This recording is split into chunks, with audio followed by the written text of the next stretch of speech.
retire to? Well, I've been coming up to Las Vegas when I lived in Southern California. I'd get up here 2 or 3 times a year. I've enjoyed it. I used to go fishing quite a bit over at Willow Beach.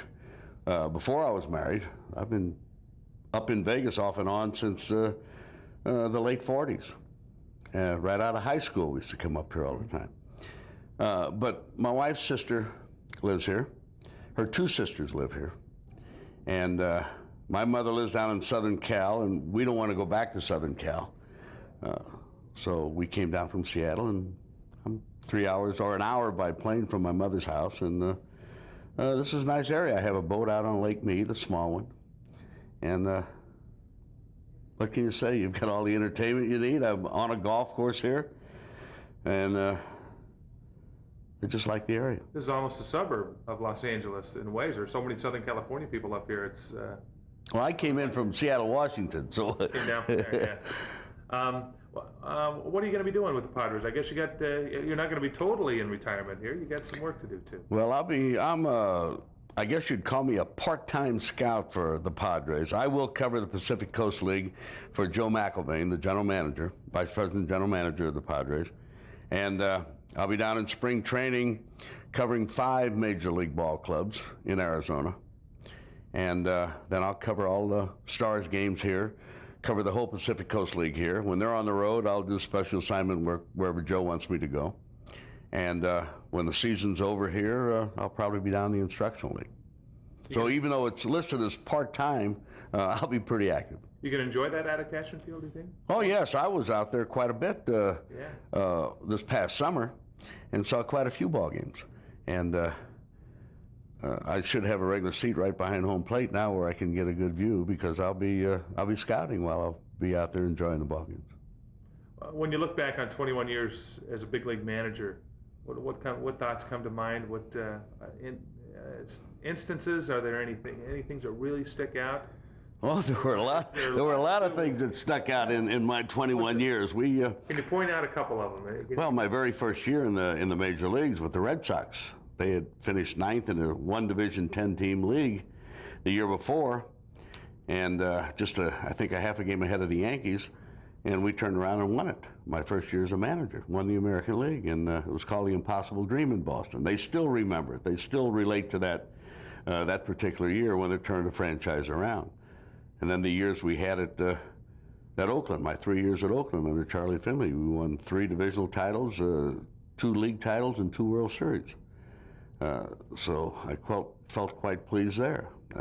Tried to go to New York, it didn't work, and helped Montreal get a franchise going, and we turned that franchise around after it lost 107 ball games in 1976. I took it over in 77. In 3 years, we won 95. It wasn't good enough to win, but we were second a couple of years, and then the year I was let go with about a month left, they won the division, although the Dodgers beat them in the playoffs. And then, of course, San Diego at 84, it's the only thing they've ever won there. We had the best one-loss record Seattle's ever had. And so I think I've contributed a little to the game of baseball. And I've enjoyed every place I've been. There have been a lot of peaks, been a lot of valleys. Are you done managing? Oh, yes. Oh, okay. I want nothing to do with the operating of a ball club on the field now. I had my 21 years, turn it over to younger guys now and let them go ahead and do it. I enjoyed my 1 year in the Seniors League in 89-90, and it's unfortunate that league folded this year. They say they're going to try to come back, and if they do, I might be interested in going back down to West Palm. For fun? Just for fun. It was enjoyable. I've been known as a taskmaster and very tough on my players. But my players down there, they gave me a plaque at the end of the year. And we just had a ball. We had a good time. And I'd like to see that league go. I don't know if it ever will.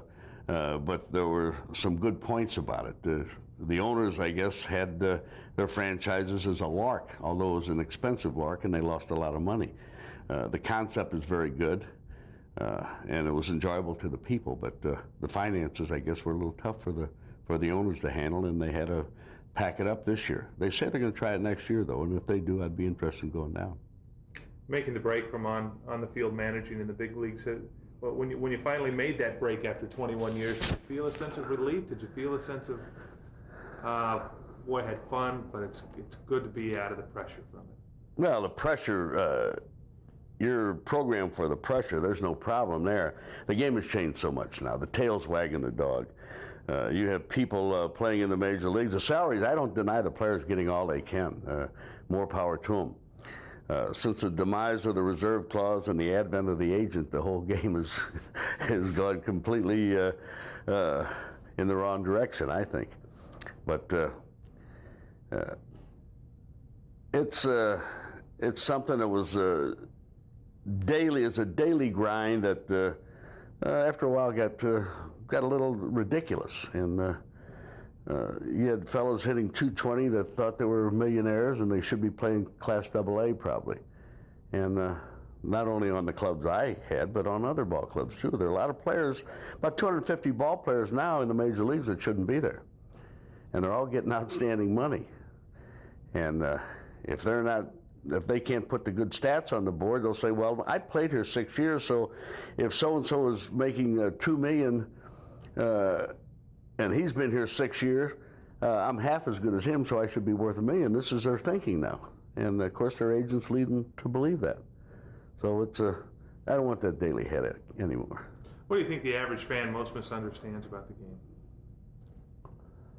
I don't think the average fan misunderstands anything about the game. The average fan can't understand how all this money is being given to some of these players that can't run 90 feet hard. Give an honest day's work for the good money you're making and be thankful you're at the right place at the right time. The kids here out at Cashman Field watching the Stars play, you're going to see hustle all the time because they want to get there.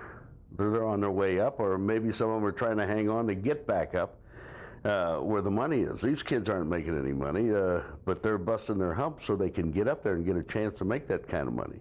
Then you may see them slow down. I don't know, but they get an honest effort out here. You going to enjoy watching AAA ball? Oh, yes, very much so. Saw quite a few games last year, and it's good and refreshing to see people put out. And that's what you get out here. That's exactly what you get. Some of them may not have the ability. All of them aren't going to make it. But at least they're given a good try, and the people who go out and watch are going to get the best that these kids have to offer. All right. That's all we need.